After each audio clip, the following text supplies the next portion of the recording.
Cambridge in the 1950s could look staid on a postcard, spires, punts, and drizzling mornings, but underneath, a small counterculture brewed in smoky back rooms. Teenagers clustered around battered radios to capture American rhythm and blues broadcasts that reached across the Atlantic like contraband. Barrett's first band, formed at age 15, rehearsed in a friend's garden shed and called themselves Jeff Mott and the Mottos. Their set list ran from Chuck Berry to Buddy Holly, and Syd's stage trick was to kick his amp's reverb tank mid-solo so the guitar cried like a steel factory giving birth. One forgotten night in 1962, during an amateur talent show in St. Ives, the Mottos were abruptly cut off after 3 songs for excessive volume. Barrett's stifled grin in the group photo afterward tells you everything. He'd discovered that disobedience could be music. When tragedy struck in 1961, Dr. Barrett died of cancer in the family living room. Syd did not collapse under grief. He dived deeper into creativity, as though color were the only antidote to loss. He filled sketchbooks with pointillist studies of garden ponds, annotated with tiny philosophical questions in the margins. Where does reflection live when wine shifts? Teachers at Cambridgeshire High School for Boys remembered him staying after classes to play an out-of-tune upright piano, coaxing eerie harmonies by holding down keys with matchsticks so he could pluck the exposed strings. These odd experiments might have looked eccentric, but they were sharpening instincts that would later send shivers down millions of spines. By 1964, the gravitational pull of London's underground scene was irresistible. Barrett nominally enrolled at Camberwell Art School, spent more evenings on the 11 p.m. train back to Cambridge than in actual lectures. In those cramped college flats, he connected with Roger Waters, Nick Mason, and Rick Wright, older students who were equally frustrated with the limitations of blues copycat bands. Early rehearsals in Mike Leonard's semi-detached house on Hills Road became legendary for their chaotic light experiments. Leonard, a technical draftsman, fitted bicycle lamps, slide projectors, and rotating mirrors onto the ceiling. While his landlady fretted about melted carpet fibers, Syd painted cardboard discs with concentric rings, hoping, he said, to make the music visible. One surviving photograph shows him perched on a stepladder, cigarette dangling, adjusting a lens, while the rest of the band huddled below like apprentices observing a slightly mad alchemist. Their names shuffled, from the T-set to the Spectrum 5 to the Megadeths, until Syd fused 2 old bluesmen he admired, Pink Anderson and Floyd Council, into the Pink Floyd sound.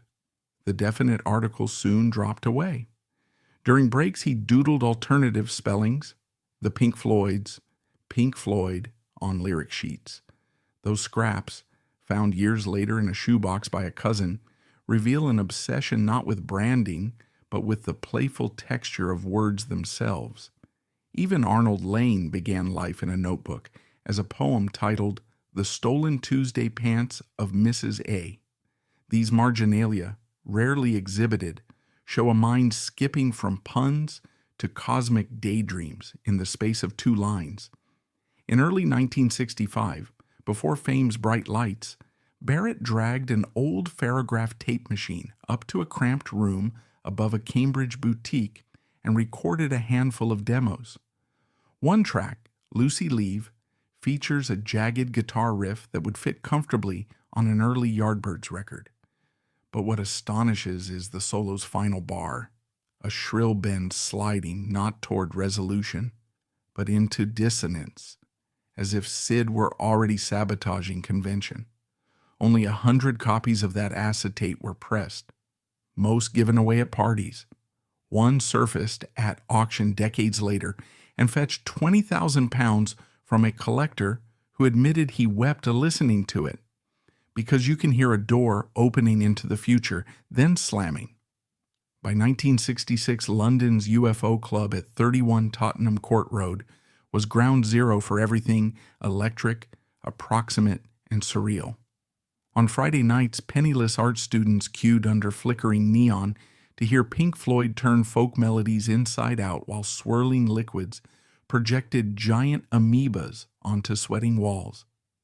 A BBC sound engineer attending incognito described one show where Syd knelt, eyes closed, slashing his Telecaster with a Zippo lighter while Nick Mason pounded the kit in martial time.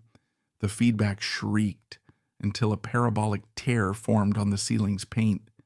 Droplets rained on the crowd like a sudden indoor storm. People didn't dance. They stood stunned, witnessing something as unsettling as it was ecstatic. But the same doors of perception that flung open Syd's creativity also led him into treacherous corridors. LSD was more than a recreational thrill in those nights. It was touted as an artistic sacrament. Andrew King, co-manager of the band, later recalled Syd's first serious trip at a Cromwell Road commune in April 1966. Barrett reportedly swallowed a sugar cube, stared into a floor-length mirror for nearly 40 minutes, then proceeded to paint his reflection onto the wall, not on paper, the wall itself, layering yellows and vermilions until dawn. King tried to intervene, worried the landlord would evict them. Syd turned, face streaked, and asked quietly, "But can't you see it breathing?" The mural was scrubbed away after the lease expired. Only a few blurred Polaroids remain, proof of a moment when boundaries between pigment and flesh blurred alongside reality. The next year, everything accelerated. EMI signed the band, and Syd, in a burst of productivity rivaling Lennon-McCartney's busiest stretches, wrote the bulk of The Piper at the Gates of Dawn. Recorded at Abbey Road Studio 3, just down the hall from where the Beatles were navigating Sgt. Pepper, the session swung between inspired and impossible. Producer Norman Smith remembered Barrett sketching chord diagrams on the back of engineering logs while humming children's rhymes. Yet some mornings, Syd arrived silent, pupils huge, staring through people as though they were panes of stained glass. Roger Waters tried to jolt him by throwing a tennis ball across the room. Syd followed its arc with mechanical fascination, never speaking. But when Smith finally rolled tape, Barrett launched into Lucifer Sam with crisp precision. The take on the record is the first and only complete run-through they managed. Upon release in August 1967, Piper felt like a transmission from a brighter planet. Older listeners may remember lowering the needle and feeling an uncanny weight in the chest during the opening bars of Astronomy Domine, as though gravity itself had changed key. Reviewers grasped for metaphors, oral fireworks, 5 tilted mirrors reflecting a single moon. Yet behind the accolades, Syd's composure was already unraveling. Touring proved brutal. The notorious Hendrix package tour that autumn hurled Pink Floyd onto stages night after night, often with only minutes to line check. In Green's Playhouse, Glasgow, eyewitnesses swear Barrett played just one, droning F-sharp for 20 minutes, eyes vacant beneath a silver-painted fringe. Hendrix's own bassist, Noel Redding, walked to the wings and muttered, "Poor kids riding the lightning." The legend of Syd's psychedelic persona often obscures smaller, more piercing stories. Those flickers of ordinary humanity amid the chaos. One comes from Jenny Spire, a Cambridge girlfriend often misremembered as named Libby, who visited Barrett in late '67. She found him crouched on the flat's hardwood floor, building a scale model of Grantchester Meadows out of sugar cubes and cotton wool. He tried explaining he needed to hear the birds sing inside the squares, but words failed.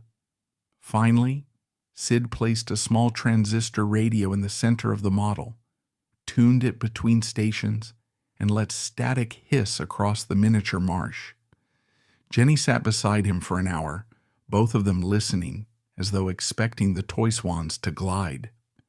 When she rose to leave, Syd reached out, gently touched her sleeve, and said with fragile clarity, "Sorry, Jenny, I can't find the bridge back tonight." She never saw him again. Amid such vulnerability, darker rumors spread. Some biographers argue Syd endured undiagnosed schizophrenia long before drugs. Others insist heavy LSD doses triggered a psychotic break that might have otherwise remained dormant. The debate is tangled partly because record labels suppressed medical details to protect royalties, and partly because Barrett himself refused treatment beyond brief checks at St. George's Hospital, where a nurse noted he read Rimbaud aloud in the waiting area, then disappeared before the doctor called his name. To this day, the sealed case notes remain a stubborn blank in the archives, perhaps out of respect, perhaps to keep the myth profitable. Whatever the clinical truth, those closest knew something elemental was gone.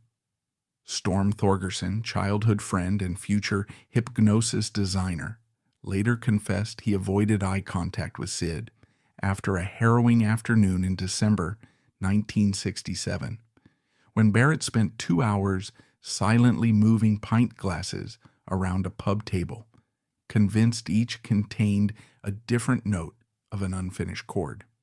By January 1968, the band, exhausted, quietly recruited David Gilmour.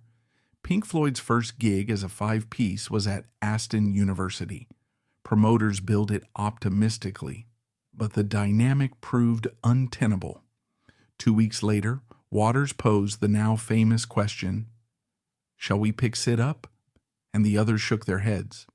Barrett didn't rage or beg when told. He simply blinked and asked if anyone had a chocolate bar. Gilmour handed him a Mars. Syd pocketed it, said, "Thanks," and shuffled off down Cambridge's Regent Street as though he had remembered a late errand.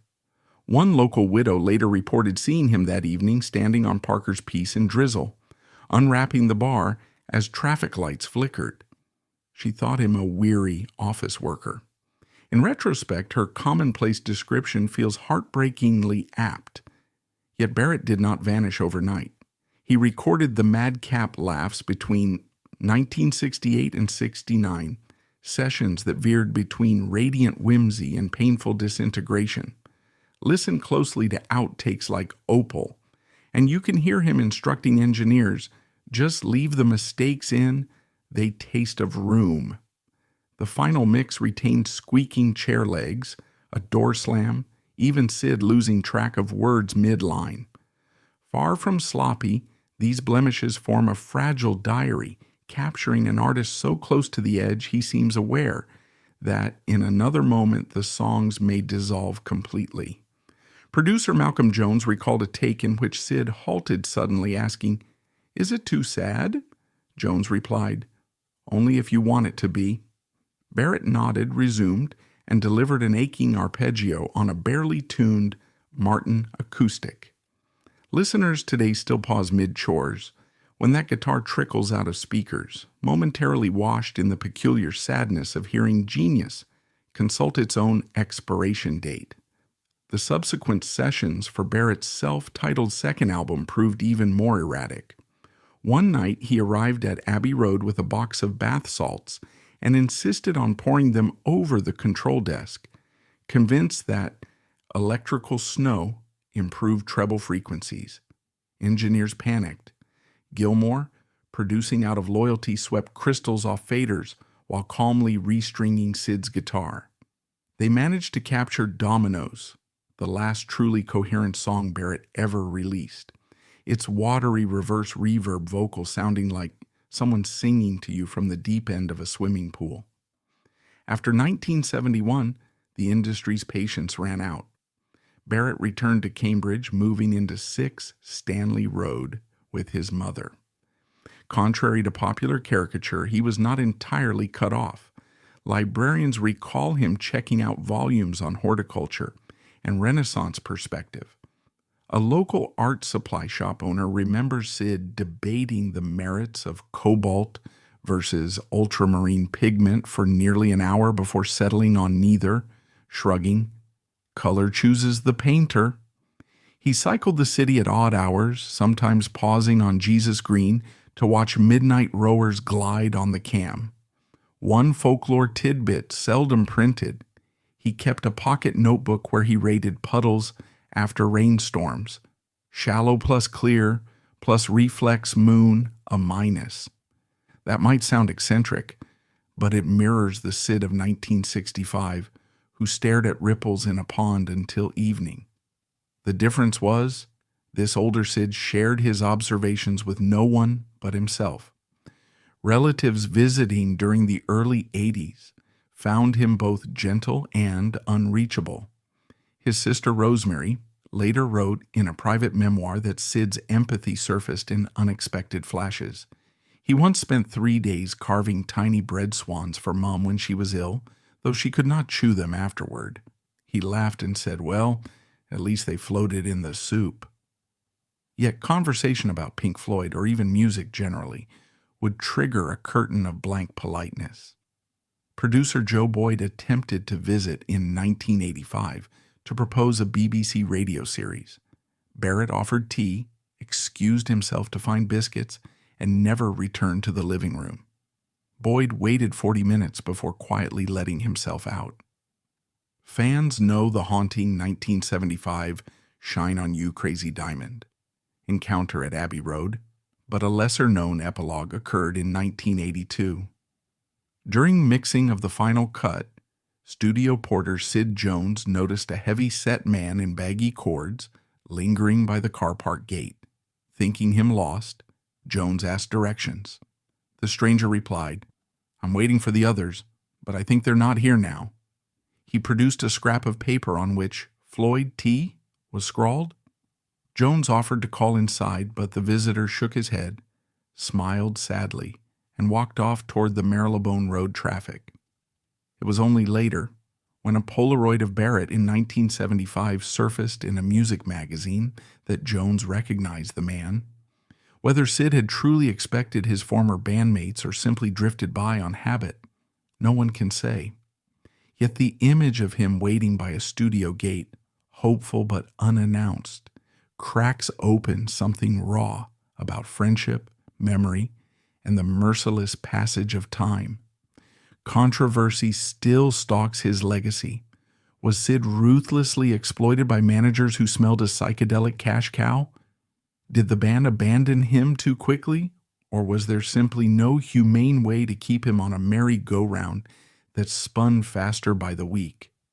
Biographer Rob Chapman argues in A Very Irregular Head that Barrett's peers failed to grasp early signs of mental illness, mistaking them for avant-garde shtick because it dovetailed with swinging London's appetite for weirdness. Conversely, journalist Mark Blake contends Syd himself preferred retreat, having realized, perhaps more lucidly than anyone, that celebrity demands a performance of selfhood he no longer recognized. The truth likely twists between these poles, a Mobius strip of intention and consequence that resists a single, tidy narrative. What remains undeniable is Barrett's gravitational pull on modern music. David Bowie, who covered See Emily Play during his Ziggy Stardust tour, once admitted in a backstage interview, "Without Syd, half of us wouldn't have dared paint our faces or warp our chords." Kate Bush cited the unexpected time signature shifts in Bike as a blueprint for her own rhythmic experiments. Younger artists, from the Flaming Lips to Tame Impala, still reference the Barrett paradox. Songs simultaneously innocent and ominous, nursery jingles haunted by cosmic loneliness. In mental health advocacy circles, his story is now studied as a cautionary tale about the collision of fragile psychology and relentless commercial pressure, a conversation unthinkable in 1967, when record executives cheerfully recommended acid as image fertilizer. The late Storm Thorgerson admitted that the iconic prism on Dark Side of the Moon owed much to childhood afternoons watching Syd split sunlight through makeshift slides. Art historians analyzing Barrett's surviving canvases, most rescued from his attic after his death, detect influences ranging from Klee to Kandinsky, yet threaded with peculiar doodles. Tiny bicycles floating beside fractured cathedral windows, color fields interrupted by minuscule cartoon mice.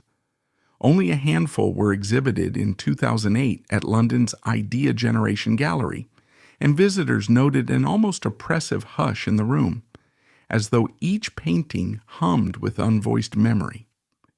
Sadly, Syd Barrett died on July 7, 2006 from pancreatic cancer, age 60. Obituaries predictably headlined him as rock's lost genius, but local Cambridge papers, closer to his quiet routines, carried gentler notices: Roger Barrett, beloved brother and gardener. A modest funeral at Grantchester Parish Church drew a few distant relatives, 2 former bandmates who slipped in unannounced, and neighbors who brought small bouquets from their allotments. The eulogy, delivered by a childhood friend, quoted a line from one of Syd's unpublished poems: "Where color sits upon silence, that is where I rest." Those words, scribbled in a 1974 spiral notebook found beside water stains, might be the closest Barrett ever came to writing his own epitaph. Perhaps the most striking postscript emerged only after his passing. Sorting through a locked drawer, Rosemary discovered a thin folder labeled, "If anyone cares." Inside, meticulous instructions for burning hundreds of watercolor sheets, sun-faded studies of fenland skies, charcoal sketches of bicycles, abstract swirls titled only with cryptic numerals. The family followed his wishes. The bonfire lit up a late August dusk behind the Stanley Road garden shed.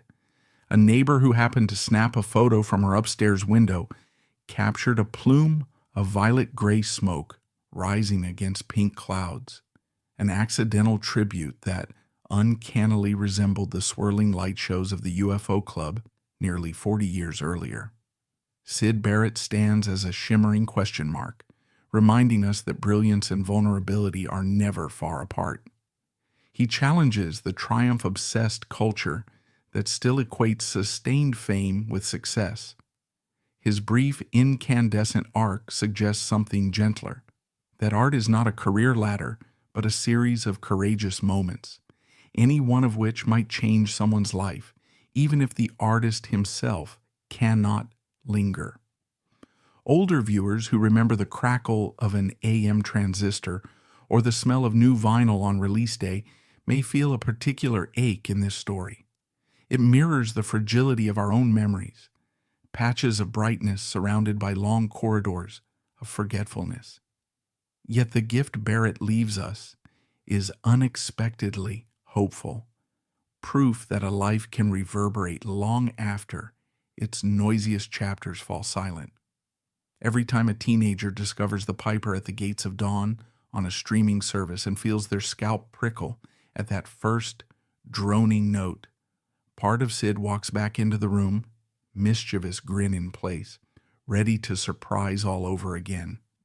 And now, as the clock's ticking resumes in your quiet house, perhaps you'll pick one record off the shelf, brush a layer of dust away, and let the needle drop. As those opening chords wobble into the air, so delicate they feel almost translucent, pause for half a breath. Picture a young man in a tiny flat, eyes bright with irregular stars, strumming toward places we still struggle to map. Then remember the older man riding his bicycle at dawn, puddle journal in his coat pocket. No audience, just sky. Both are real, both are true. Genius and aftermath, childlike wonder and grown-up silence are but two halves of the same echo. We close our story here, not with a moral neatly tied in ribbon, but with a lingering invitation.